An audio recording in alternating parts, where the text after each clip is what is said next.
Here's a sample of what you'll hear on this episode of Natural Health Matters. In 1976, my marriage broke up, and I was very upset. And I was really angry. And I felt like I wanted to kill something. So I took a job as a pesticide sprayer. And that's how I did my job, on a tractor with a big tank in the back. And the spray would drift on my back. The wind would drift the spray on my back. And I got to a point that I ended up getting poisoned by it. And I went to the doctor and said, "What do you have for pesticide poisoning?" She said, "Nothing." And that day, the penny really dropped that health is my responsibility. Welcome to the Natural Health Matters podcast, where it's all about maximizing your health potential so that you can pursue the abundant life more effectively. I'm your host, David Sandstrom, naturopathic doctor and biblical health coach, and this is episode number 46.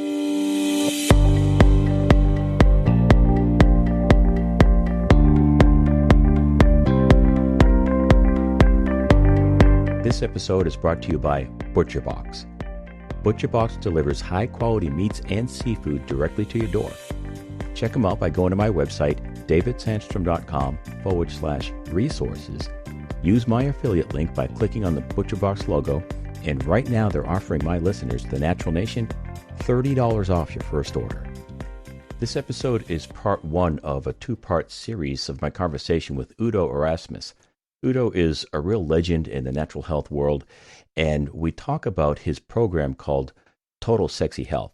And if you just looked at the name, it would appear as though we're going to be talking about the physical side of our health only. But Udo's approach to health is a lot like my own, and it's a more comprehensive one than just the physical. So we end up talking a lot in this episode about the spiritual components of health. And as you know, if you're a regular listener to this show, you know that I believe that we maximize our health potential by aligning our lives more fully with God's design for spirit, mind, and body. So it's appropriate to spend some time talking about the spiritual components of health once in a while. Now, Udo and I don't see eye to eye on some things. For instance, I don't think he's come to the same place of surrender to the Lordship of Jesus Christ that I have, but we find a lot of common ground, and I think it's a very interesting conversation. We talk about the big four questions. Who am I? Where did I come from? Why am I here? And where am I going? The answers to those questions are crucial because when we answer them correctly, we think, speak, and act in ways that are more in alignment with our natural design. When we act according to our design, we enjoy more contentment and fulfillment, and we experience more love, joy, and peace, which are all health promoting. And when we answer those questions incorrectly, we think, speak, and act in ways that are contrary to our design, and that'll produce more uncertainty and stress, which is counterproductive to our health-building efforts. Udo's a great guy. He has a lot of wisdom to share. I really enjoyed this conversation, and I think you're going to enjoy listening to it as well. So let's jump right in. Today's guest is Udo Erasmus. He is the legendary founder of Udo's Choice, which is a healthy oil found in Whole Foods and many health food stores worldwide. Udo has an extensive education in biochemistry, genetics, biology and nutrition, as well as a master's degree in counseling psychology. Udo is an acclaimed author. He's sold over 250,000 copies of his numerous books, including Fats That Heal, Fats That Kill. Udo is a sought-after speaker. He's given over 5,000 presentations on nutrition and health, and he's a teacher at Tony Robbins and Deepak Chopra events. Udo, it's an honor to have you, and welcome to the show. Thank you. I appreciate being on. I thank you for giving us time. I know you're a busy person. I want to say this at first. I bought your book, Fats That Heal, Fats That Kill, many years ago, probably 20 plus years ago. Read it. It's not a light read. There's a lot in there. But I looked in the copyright, and you first wrote that book in 1986. So that was, 35 years ago? And at that time in the mid-'80s, people were demonizing fats. Fats were the devil. And you were one of the few voices out there saying, well, actually, there's such thing as healthy fats. Let's talk about this. Let's talk about what the science says. So you were 30 years ahead of the curve on that. So talk to me a little bit about what inspired you to pursue that path. Well, I got whacked on the head. What happened was in 1976, my marriage broke up, and I was very upset. And I was really angry. and I felt like I wanted to kill something. Wow. So I took a job as a pesticide sprayer. That's what you do when you spray pesticides. You kill things, right? Things. Yeah. Yeah, and I did that really carelessly for 3 years. I literally, I would walk over the lawns that I had sprayed with weed killer, barefoot. Oh my goodness. Then the skin peeled off the bottom of my feet. And then at that point, I started wearing rubber boots. Yeah. But it was a summer job, and I did it in a bathing suit because I always wanted to have a tan because look how pale I am, right? So I always wanted to be vanity, right? And so I was in a bathing suit with rubber boots, like Wellington boots. And that's how I did my job, on a tractor with a big tank in the back. And the spray would drift on my back. The wind would drift the spray on my back. Wow. And I got to a point that I ended up getting poisoned by it. Yeah. And I went to the doctor and said, what do you have for pesticide poisoning? She said, nothing. And that day, the penny really dropped that health is my responsibility. And I wasn't ever really sloppy, but I began to take it really seriously. Yeah. And what I got was nausea, cramps, dizziness, and a really strange experience where when I turned my head, it felt like my head did turn, but my brain didn't. Of course, that's not what happened, but that's what it felt like. Yeah. And then no energy. That was the biggest thing. I was 38 years old. If I walked around a city block, I'd have to sit down and rest. Wow. So I was like an 80-year-old guy. Wow. In fact, now I'm 78. I have more energy now than I had when I was 38. All right, well, good for you. Yeah, and so then I went into the journals because the idea is, well, if your body's made out of food, water, and air. So if something goes wrong with the body, the first thing to do to get it better is to raise your standard of intake for your food, your water, and your air. And every year, 98% of the atoms in the body are removed and replaced. Right. So this is like a major construction site. So that means if you raise your standard in 1 year, you can have rebuilt your body 98% to a higher standard. Wow. And that's why, by the way, is why healing is possible, because the body's always turning over. Yeah. So you give it better input for what you make it out of. So that's how you heal things. That speaks to the idea of we need to consider what we're putting in our mouths as fuel, because our body takes what we eat and turns it into us. Right. That's quite a miraculous process. Right. Your eyeballs are made out of meat and vegetables. That's right. Right? That's right. And so are your ribs, and so are your fingernails, and so is everything. And water, and even the air we breathe. Yeah. It's very important to consider that. And so in order to do that, I got into the journals because I had the background in biochemistry and genetics. Yeah. Try and figure out everything about health and nutrition and health, nutrition and disease. Yeah. And I got stuck on fats because I learned how much damage is done to oils when they're being processed before you buy them by the industry. Yeah.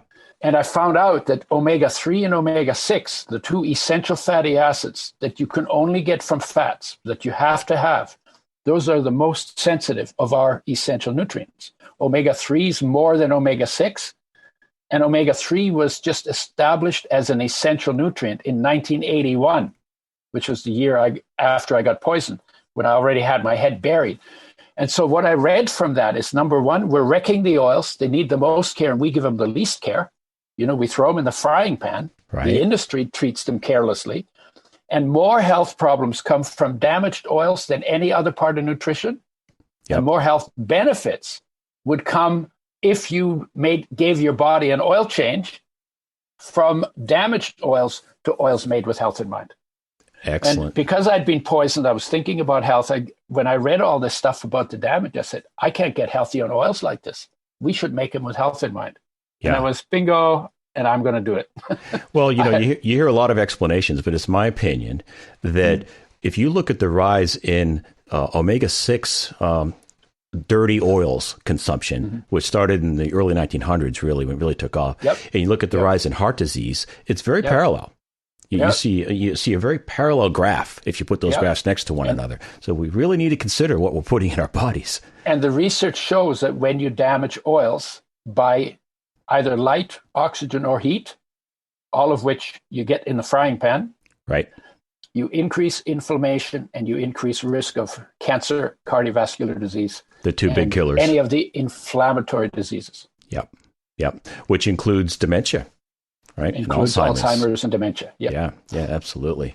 So, yeah, we could probably spend the whole podcast on nutrition if we wanted to, but there's other things that I want to talk about. So I heard you say the other day on a different podcast that your first nutrient should be inspiration. And I think that really resonates with me. Could you speak to that a little bit? Sure. When I was going around and talking, because I was spending 6 to 9 months on the road, living out of a suitcase, traveling 40 countries, talking about nutrition and health. And I would meet people who were super educated. They knew more than I did because they listened to all the experts and took notes. And and they you could have a really good conversation about health with them, and I could learn something from them. Yeah. But they still had all of their health problems. It's like, why is it that it's true for me too, why is it that we know much more than we put into practice? Well, one of the things I like to say is no one's ever as good as they preach or teach. Right? Yeah, that's a good way to put it. It's easier to teach somebody else than it is to actually do it. Yeah. But go ahead. But the point is, if you want to help people with their health, then how do you get them to do it? And if you want to get yourself more healthy, how do you get yourself to do it? Yeah. And I came to the conclusion that it's about inspiration. When a person is inspired, they're energized. And we can talk about where that energy comes from, but they're energized. And when you're energized, you feel capable. It's not that hard to say, oh, okay, I'm not going to drink dirty water anymore. Or, okay, I'm not going to eat fried starches anymore. Or whatever it is that you need to change. You need to change it. The energy that from inspiration makes it easy to say, okay, I'm just going to do this now. And you just decide. You make a decision. Right. And then you stop doing it. If you're not inspired, you don't have a lot of energy. And if you don't have a lot of energy, everything becomes too hard. Or a lot of things become too hard. Right. Oh, that's too hard. And if you're really, really, really, really uninspired, then you're going to be depressed, because inspiration is the opposite of depression. And if you get depressed enough, you will destroy your own body. Right. Deliberately. Yeah. Because just even living and breathing is too much work. Yeah. Right. Right. And so it occurred to me that it's really important to get accurate information. Because if you don't get accurate information, you can't make good choices. And my view is lying, which happens a lot in politics and in advertising in every arena. Lying is a form of dictatorship because it takes your choice away. Mm. And so it's important to get accurate information, but it's just as important that you present that information in a way that is inspiring to people, that energizes them, or that that the energy really comes from them. It's not like I'm shooting energy at them, but something that gets them in touch with their own energy. Yeah, it comes their own inspiration from within, right? From within. Well, if the people listen to this show a lot are going to, they've heard this before, but Michael Hyatt likes to say, and I quote him, "You'll lose your way when you lose your why." And I think when you have a reason why you want to get healthy, that kind of speaks to the idea of being inspired, because you've made up your mind. Okay, this is what I'm doing. This is who I am, and I'm going to pursue that. I don't have to get up in the morning and say, well, should I have the Fruit Loops today? No, that decision's already been made, right? Because you have a why. Whether your why is I want to be there for my grandkids, I want to be active in later in life, or maybe you have heart disease in your family and say I don't want to go down that path, and I don't want to die of heart disease at 55. There's a lot of there's 1,000 different or 1,000,000 different reasons that people would want to get healthier, but I think it's important that we all ask ourselves that question and say, well, what is it that I would like to be? Who is it that I'd like to be? And when I recover my health and I get to the level of vitality that I want, what could I do then that I'm not doing now? And that would serve to inspire us. Yeah, I look a little bit different on the whys. The why, in my view, And in my experience, the why is answered by getting closer to the source of my being within myself. So in other words, the primary purpose of life is to be fully present in all of my being and experience the majesty of that being. Yeah. Built in. I'm a follower of Jesus Christ, and I don't disagree with that one bit. And what in Christian terms, in our nomenclature, we would say, well, that is reflecting the image of God. We're made in His image, and we reflect that goodness, that power, that inspiration, that love to the world. Like a still pond reflects the image of the tree next to it. We're to reflect the love of God to other people in the world. So it's kind of the same idea. Same. I would take it maybe a step further. That the energy that keeps me alive, called life or life energy, not making a living. That's usually what we do for money. That's not about life. Right. So the life energy itself is actually the master. Whether you call him Buddha or Christ or Krishna or whatever you call him, that master is the enlivening force in every human being, no matter what the belief system is even. So there's something deeper than the belief system. And when we experience that, we feel unconditionally loved. There's our unshakable peace. It's part of our nature, built in. There's our God, built in.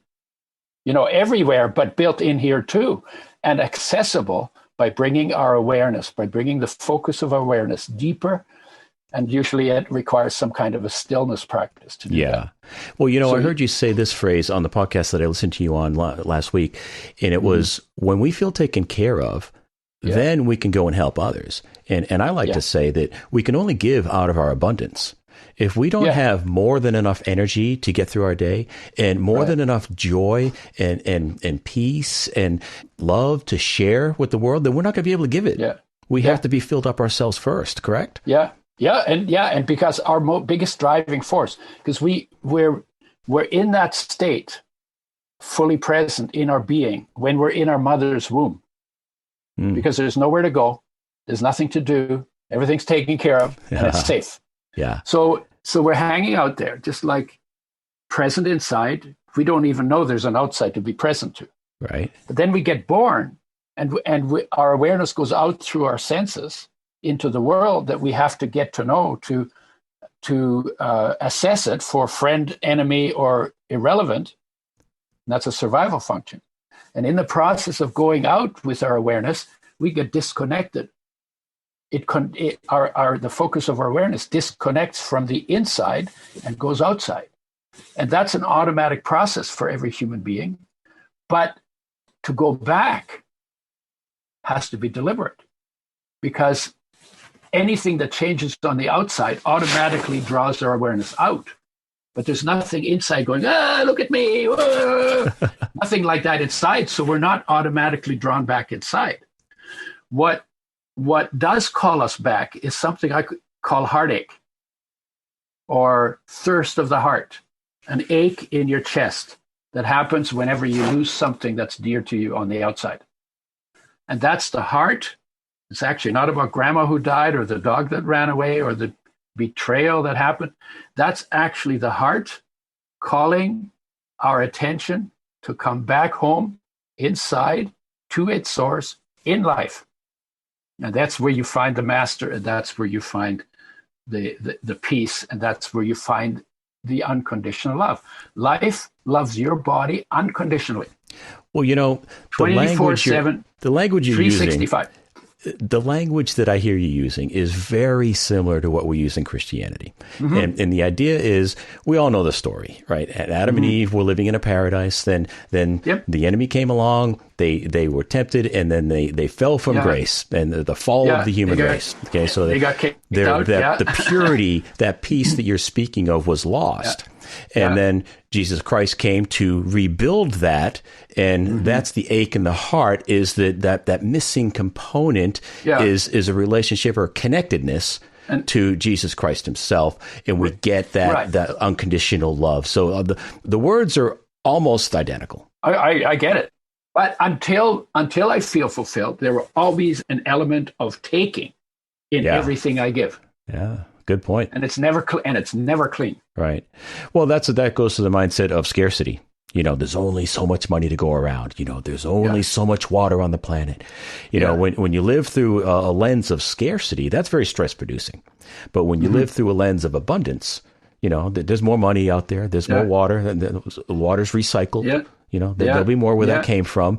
That brings peace. Right. And that's health promoting. And, I'm into holistic health, spirit, mind, and body. And that's one of his mental, emotional component is enjoying that peace. And I think what we're really hitting on here is the spiritual, though. Yeah, absolutely. Yeah.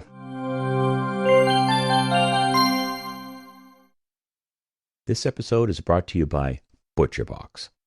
ButcherBox delivers high-quality meats and seafood directly to your door with a monthly subscription. They have grass-fed and grass-finished beef, sustainably raised pork, and wild-caught seafood. Believe me, you'll taste and feel a difference with these quality products. I generally don't like monthly subscriptions, but ButcherBox I love. You choose the size and frequency of your box, and you can easily go online and make changes if you want to. I created a default box, and I sometimes make changes to my box before it gets shipped. I usually find myself adding a few items to the minimum size order. Check them out by going to my website, davidsandstrom.com/resources. Use my affiliate link by clicking on the ButcherBox logo, and right now they're offering my listeners, the Natural Nation, $30 off your first order. Now let's get back to the show.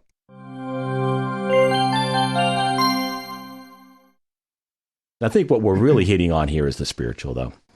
Yeah, absolutely. Yeah. The hunger to come home. Yeah. The hunger to feel whole. Yeah. The hunger to be in peace.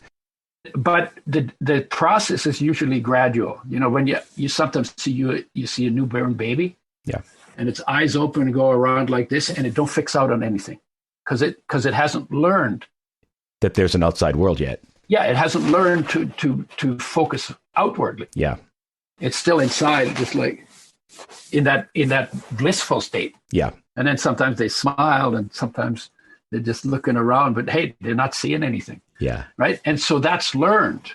And now I'm 78. I've gone out so many times. It's really easy for me to go outside. Yeah. But how much time have I actually spent getting good at bringing it back home?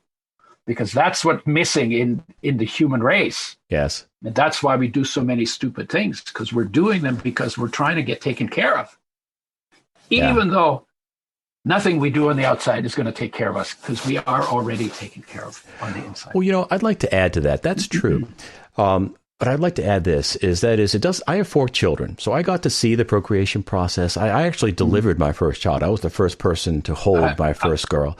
I delivered all 3 of mine. Oh, that's awesome. Isn't that great? We got that in common. It's a holy moment. Oh, it is. It really is. It is. I got chills just now thinking that you did the same thing I did. It's an awesome thing to watch and be a part of. But it doesn't take those babies long to discover that there are other human beings out there. And I believe, and the Bible teaches this, is that we are wired for relationships. Genesis chapter 2 says, it's not good that the man be alone. And there's a great YouTube video, and I'll put a link to this in the show notes. It's called the Still Face Experiment. And if you go to YouTube and search that, you'll see a really interesting video about researchers with about maybe I would say about a 1-year-old baby. And she's interacting with the mom, and they're smiling, and joyful glees coming out of the baby. And then the mom turns away and turns back a moment later and expressionless, looking at the baby, same distance, but expressionless. And the baby's trying to engage the mom. And you can see the baby's becoming more and more frustrated until finally she ends up just flailing, arms and legs flailing and screaming that, there's something wrong here. We've lost our connection. So I would argue that we are wired for relationships, and relationships are a big part of holistic health. Because our research is coming out now and showing that loneliness is a risk factor for all kinds of diseases. The way I see it, and it comes from experience, because I know the experience of inside, I know the experience of outside. I've had very profound experience in this arena. The first relationship that I need after I'm born is with my mother, obviously, because my survival depends on it. Right. But in terms of relationships with other people later on, relationships are difficult if I don't first have a relationship with my life. I would agree with that. Like like it goes like this. I can point to you and say, hey, whose body is that? What would you say? Mine. Yeah, mine. Everybody, almost everybody says it's my body. But do you know, you have just told me that you're not the body. Right? Because because just like here, hey, whose glasses are these? Oh, they're my glasses. I'm not the glasses. I'm the owner. So you're the owner of the body. So who are you as the owner of the body? Who are you? And how well do you know that whoever is that owner? How well do you know that? Now that you mentioned it, we are stewards of our bodies. We don't really own our bodies. We are to be stewards with them. God owns them. Okay, well, and we are to be good stewards. In other words, we're trusted with the care of these magnificent biochemical machines that we've been given.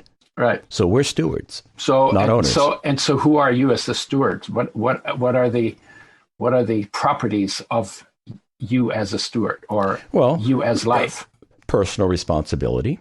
Okay. And I have an obligation to ask the big questions about life. Who am I? Where did I come from? Mm-hmm. Where am I going? What am I doing here? Mm-hmm. I think we all owe it to ourselves to come up with satisfactory answers to those big four. Mm-hmm. That's our responsibility. You know, I'd like to take just a moment and explain to the audience what my answers to those questions are, because those answers give me a great deal of peace, and peace is very much health promoting. Who am I? I'm a child of the Most High God. Where did I come from? Well, I didn't evolve from apes. I'm created in God's image, and I'm fearfully and wonderfully made. Why am I here? I'm here to bring glory to God by reflecting His love to everyone who comes into my sphere of influence. Where am I going? I'm going to a paradise. When life on this earth is over, I'm going to a home that God is preparing especially for me and my brothers and sisters in Christ.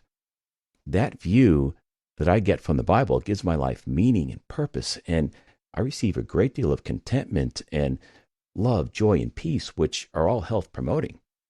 If we remove the biblical framework for God, then those answers become kind of muddy. Who am I? I'm nothing more than a random collection of atoms and molecules. Where did I come from?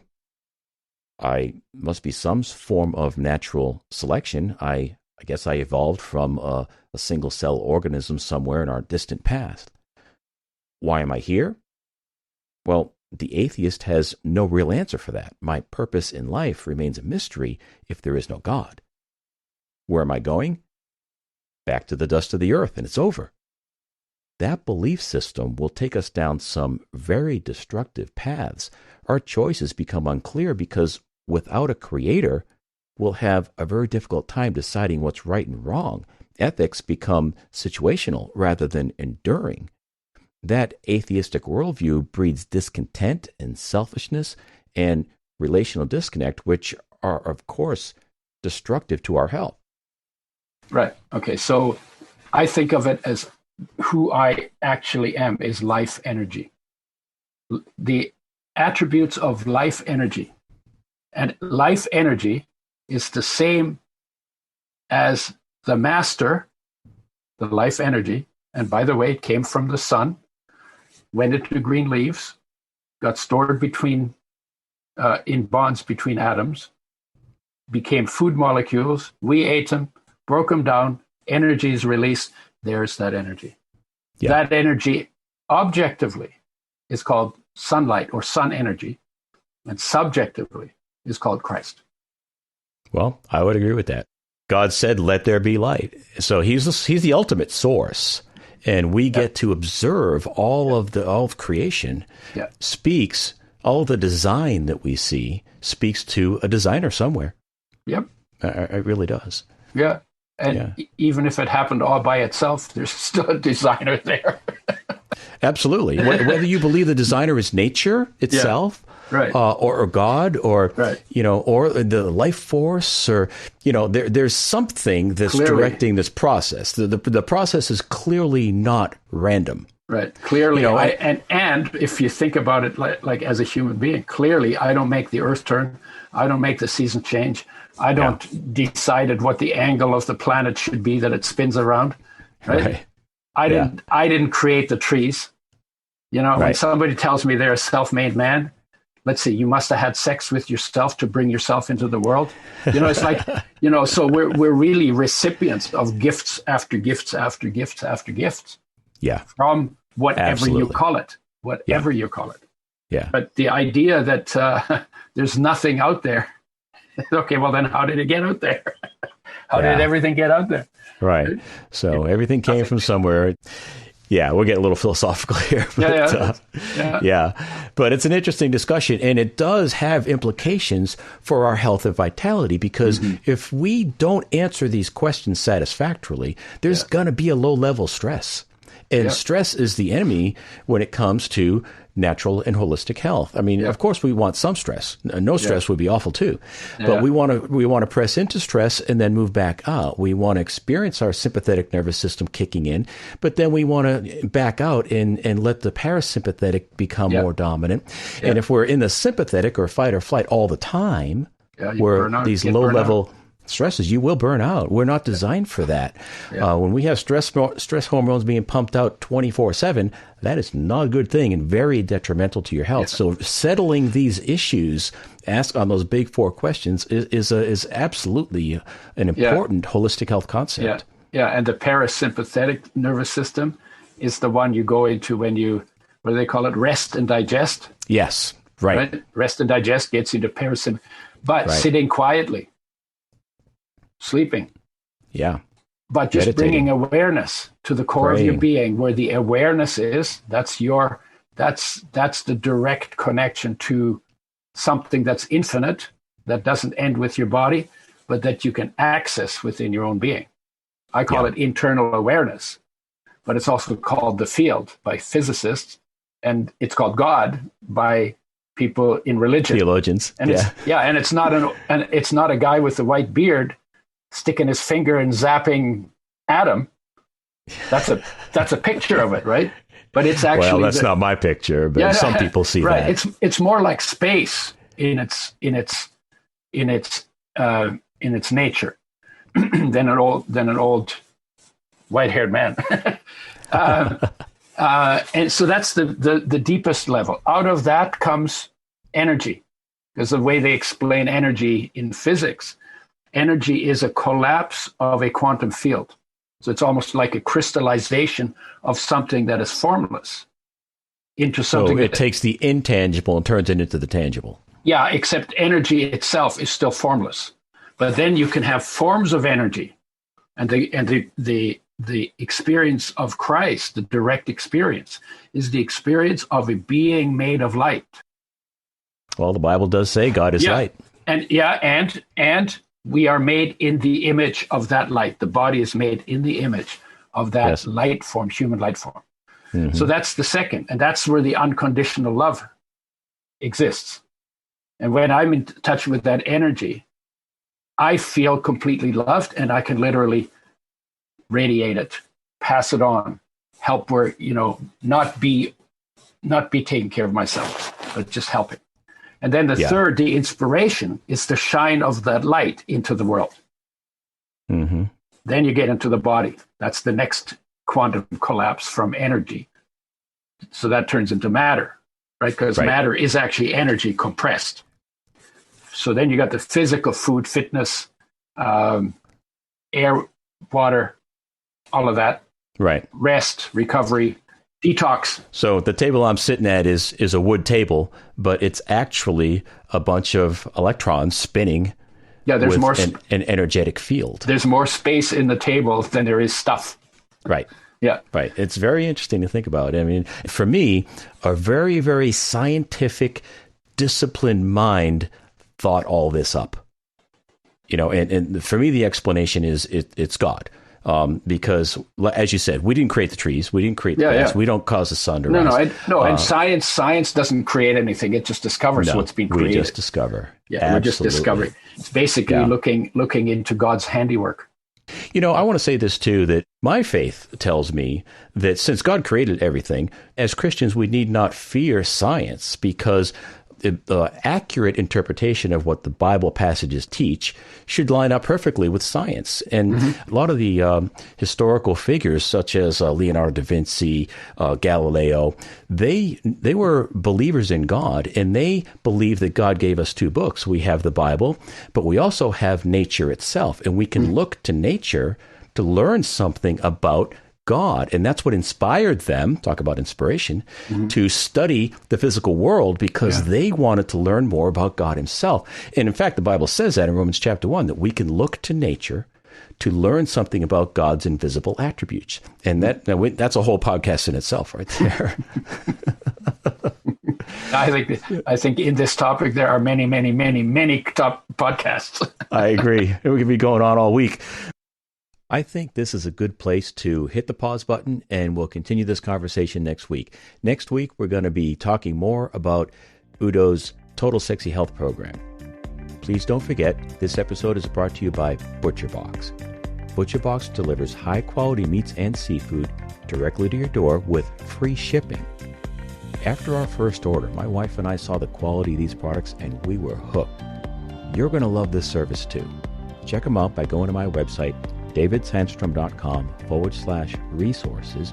Use my affiliate link by clicking on the ButcherBox logo, and right now they're offering my listeners, the Natural Nation, $30 off your first order. For more, go to davidsandstrom.com. In the show notes for each episode, you'll find links to all the resources that were mentioned, as well as a full transcript with timestamps that you can download for free. In addition, I always include a content upgrade with each show, which is a free download that is designed to help you go deeper with that subject. Once again, thank you for listening, and I'll talk with you next week. Be blessed.